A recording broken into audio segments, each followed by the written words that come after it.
आज दुनिया में कोई भी समस्या हो, जब तक भारत के प्रधानमंत्री मोदी जी का बयान नहीं आता, दुनिया कभी भी समस्या पर अपना विचार तय नहीं करती। खामनेई को अमेरिका ने शहीद किया, क्या बयान आया? इंडियन ओशन में भारत के मेहमान ईरानी जहाज को अमेरिका ने डुबो दिया, क्या कोई बयान आया? ये भी छोड़ दीजिए, ईरान में युद्ध विराम सुबह 4:30 बजे हुआ था, फिर शाम के 4:30 बज गए, 12 घंटे बीत गए, क्या प्रधानमंत्री का कोई बयान आया? देखिए, ट्विटर उठाकर देख लीजिए। चलिए अब इनको सुनिए। अगर कहीं कोई संकट है, कहीं कोई समस्या है, तो लोग समाधान के लिए भारत को याद करते हैं। दोस्तों, संकट ऐसा था कि पूरी दुनिया त्राही त्राही कर रही थी। सरजी को लोगों ने याद क्यों नहीं किया? क्या सरजी के पास कोई जवाब नहीं है?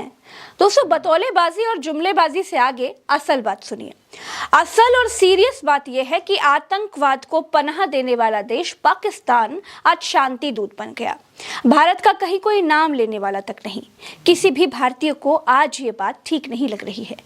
दोस्तों के सच में आतंकवाद को पनाह देने वाला देश पाकिस्तान आज शांति दूत बन चुका है। मतलब सीरियसली, प्रज्ञा जी की इस वीडियो से हमें यह पता चल रहा है कि अमेरिका और ईरान का युद्ध जो रुका है वो सिर्फ पाकिस्तान की वजह से रुका है, और इसका क्रेडिट डोनाल्ड ट्रंप और ईरान दोनों पाकिस्तान को दे रहे हैं। इसमें भारत कहाँ है? अपना देश इस समय पूरी वर्ल्ड में कहाँ स्टैंड करता है? क्या हमारी विदेश नीति सच में इतनी फेल हो गई है कि पाकिस्तान आकर पूरी महफिल लूट ले गया? जहां हमारा देश इंडिया पूरी दुनिया को सही रास्ता दिखाने की बात करता है, वो इतने बड़े मामले में पीछे कैसे है? इंडिया आगे क्यों नहीं आया? इस वीडियो के अंदर प्रज्ञा जी ने हमारे विदेश मंत्री और सरकार पर बहुत ही तीखे सवाल दाग दिए हैं। दोस्तों, ये आरोप बहुत ही बड़े हैं। क्या सच में हमारी फॉरेन पॉलिसी पटरी से उतर गई है, या फिर पर्दे के पीछे कुछ और ही खेल चल रहा है? और प्रज्ञा जी जो हमारे लिए देश और दुनिया की खबरें आए दिन लेकर आती रहती हैं, तो उनके चैनल को जाकर आप सब्सक्राइब जरूर करें और इस वीडियो को पूरा जरूर देखें।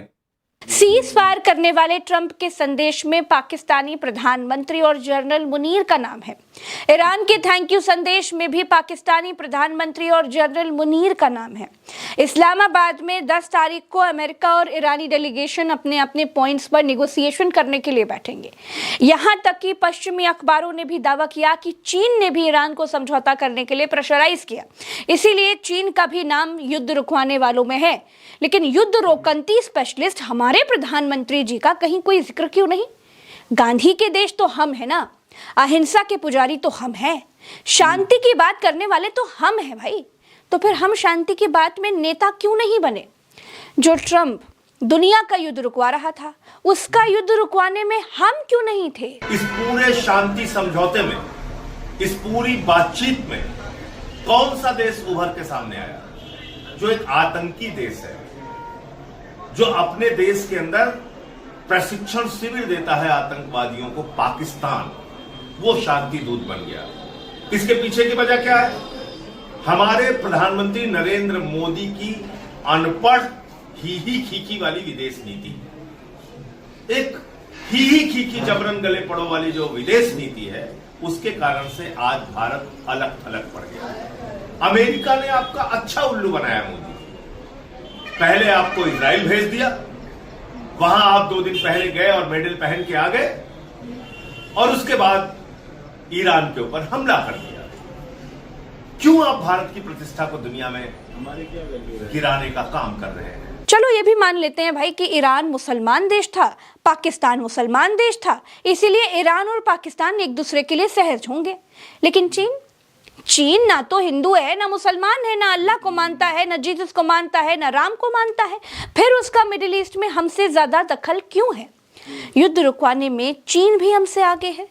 आज की तारीख में ना हम ईरान के साथ खुलकर खड़े हो पाए, ना अमेरिका के साथ खड़े हो पाए, ना ही गुट निरपेक्ष रह पाए। युद्ध शुरू होने से ठीक पहले हम इजराइल के साथ नजर आए। दोस्तों, ये दुखद है कि महफिल पाकिस्तान लूट ले गया। भाजपा सरकार की नाकामी की वजह से, भाजपा सरकार की लचर विदेश नीति की वजह से एक आतंकवाद को शरण देने वाला देश शांति दूत बना बैठा है।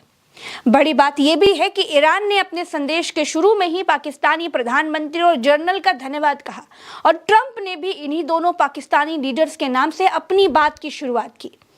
दोस्तों, पिछले 12 सालों में क्या फ्रेम से गायब रहने वाली विदेश नीति हमने बनाई है?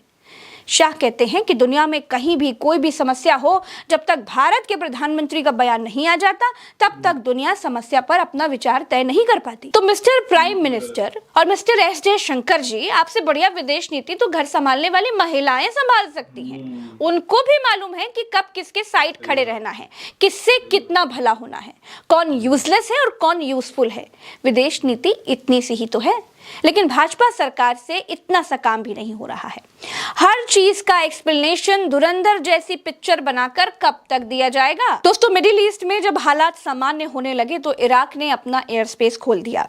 सीज फायर के 7-8 घंटे के बाद दोपहर 11:30 बजे के आसपास भारतीय विदेश मंत्रालय की तरफ से सभी भारतीय नागरिकों को ईरान खाली करके जाने की चेतावनी जारी कर दी गई। क्या मतलब है इस चेतावनी का, किसी को समझ नहीं आया। कुछ जारी करना था इसलिए एडवाइजरी जारी कर दी, या फिर इसके पीछे कहीं कोई ठोस कारण भी है, कोई नहीं जानता। भारत के प्रधानमंत्री अब की बार ट्रंप सरकार का नारा तक लगा चुके हैं, ट्रंप को अपना दोस्त भी बुला चुके हैं, और दोस्त ने ईरानी मामला हल करने के लिए पूछा तक नहीं। हमको तेल खरीदना या ना खरीदने की इजाजत अमेरिका देता है। हम ट्रंप के कहने पर रूस से तेल लेते हैं और बंद भी कर देते हैं। हम ट्रंप के कहने पर ईरान से तेल लेना कम कर देते हैं। जब हम ट्रंप के हुक्म की तामील कर रहे हैं तो महफिल पाकिस्तान का ही लूट रहा है भाई। किसी ने इस जयशंकर से पूछ लिया कि हम युद्ध रुकवाने में मीडिएटर की भूमिका में क्यों नहीं दिखे, तो भारत के विदेश मंत्री ने कहा कि हम दलाल नहीं हैं। बात यह नहीं है कि युद्ध रुकवाने में हमारी भूमिका क्यों नहीं है, बात यह है कि जिसे हम आतंकवादियों का पोषक कहते हैं वो दुनिया में शांति दूत बना घूम रहा है। दुनिया उसे देवता की तरह पूज रही है। ये भाजपा सरकार की नाकामी है, डामाडोल बेपटरी विदेश नीति का नतीजा है। इस वीडियो में फिलहाल इतना ही। अपनी राय कमेंट में बताइएगा। हमें इजाजत दीजिए।